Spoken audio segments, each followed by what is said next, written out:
Welcome to FNN, the Fairy Network News, broadcasting direct and alive from FairyLand. I'm M. Diane Bairstow. M is my fairy name. It stands for marvel, mystic, majesty, etc., etc. Rodney here keeps me in line. He's our wizard tech director, co-producer, magician. How spells, Rodney? He's clever. Just say something clever. Spell clever. No, I can't.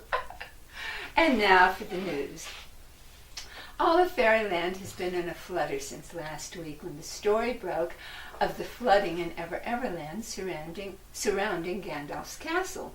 To clarify, I was not speaking of Gandalf, the savior of Middle-earth. I was speaking of Gandalf, the average. He doesn't really like to be called the average, and so I just shortened it to Gandalf. And of course, since the Gandalf helped save Middle-earth, half the boys were born in the next 100 years and were named Gandalf. Half were named Aragorn, half were named Frodo, half were named Legolas. Half? That's a lot of halves. Is there any have-nots? Were the rest of them born later? All those halves make a whole. Okay. Anyway, we have a plethora of Gandalfs. And Gandalf the average forgot to take his I won't get it spell. Potion, actually. And suddenly he had it.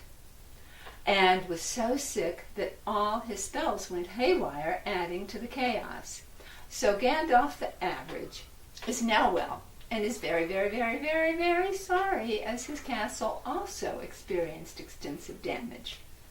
Now he's making reparations and working closely with the Mugglefs, the MWWGGLEAFRAAS, the magicians, wizards, witches, genies, gnomes, leprechauns, elves, and fairies Rescue and Aid Society. How did you pronounce that? The Mugglefs. Mugglefs, okay. And now a word from our sponsor. Hello, I am Madame Portia P. Pomfrey's, and I would like to introduce you to my new line of products. Madame Portia P. Pomfrey's Potent Portions PPPPP. I have added a new and powerful secret ingredient, many already potent potions, to bring you the penultimate and ultimate powerful potion experience. With everything from your basic, I won't get it, potion, to a new and longer lasting love me forever potion. Use this one liberally. The results never last long. They all come with spells, incantations for instantaneous results. Use with caution. Look for Madame P. Pomfrey's PPs at an hour. Where'd she go? Guess one of her potions took her away. Anyway, go for Madame Pomfrey's potions at an apothecary near you. They're everywhere. Now, in sports, controversy heats up again over Game 5 of the 13-game Stars Ball tournament. Midway through the game, Prince Handsome Harold lobbed the Stars Ball into the Pleiades, commonly known as the Seven Sisters, and all 9 of the lost boys flew after it into that constellation, but only 2, I repeat, only 2 flew out. The game went to the Prince Charmings by default, giving them a 3-2 lead. The 7 lost boys appeared a few days later with silly grins on their faces and no memory of the experience. Collusion between the Prince Charmings and the Seven Sisters is suspected, as Prince Handsome Harold and the lovely Pleiadian sister Celano have been keeping very close company for the past 6 months. What happened to the lost boys? All of Fairyland wants to know. 7 sisters, 7 lost boys. You know, smiling, grinning. In other news, Dave of Dragondale has disappeared. Dave, a studious and adolescent dragon and a deep thinker, is yet only 100 years old, and his parents, Frank and Louise, can't find him anywhere. They are frantic. The next-door neighbor thought they saw him headed toward the divide between Dragondale and the Land of Fright. But it was early and they hadn't yet had their morning dragon fire, and we all know how that is, so they couldn't be really certain. No dragon has ever entered the Land of Fright in recent memory, which is about 5,000 years, give or take.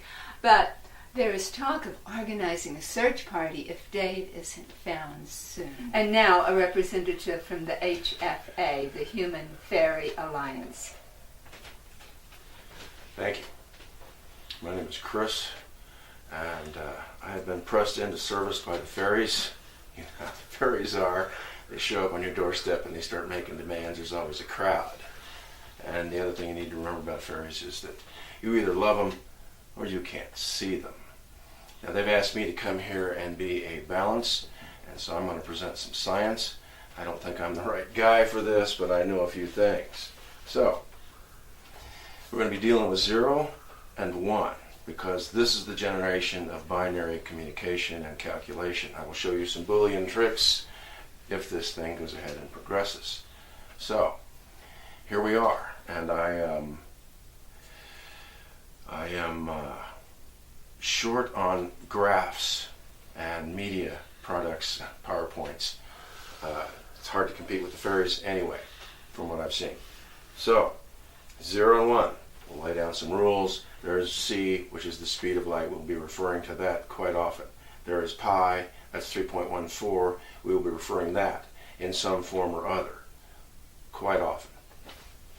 The fairies, they have a different sense than numbers. They are somewhere to the left of words. This will be numbers. I also work in words, but they are somewhere to the left of words. That's what makes them fairies. It's so interesting. One is tempted to see them when a comet passes by, but that's not what our science tells us. Okay. Before you end, don't we have something to say? A gift or a giveaway? Oh! Stay tuned next time. We have an exciting giveaway. We have a genuine shrink-wrapped, still in its original shrink wrapper, Harry Potter collectible toothpaste and toothbrush collection. It's going to be a contest, so you'll have to pay close attention. And that's it for the news from Fairyland. Good night, and thank you for listening. Good night. Good night.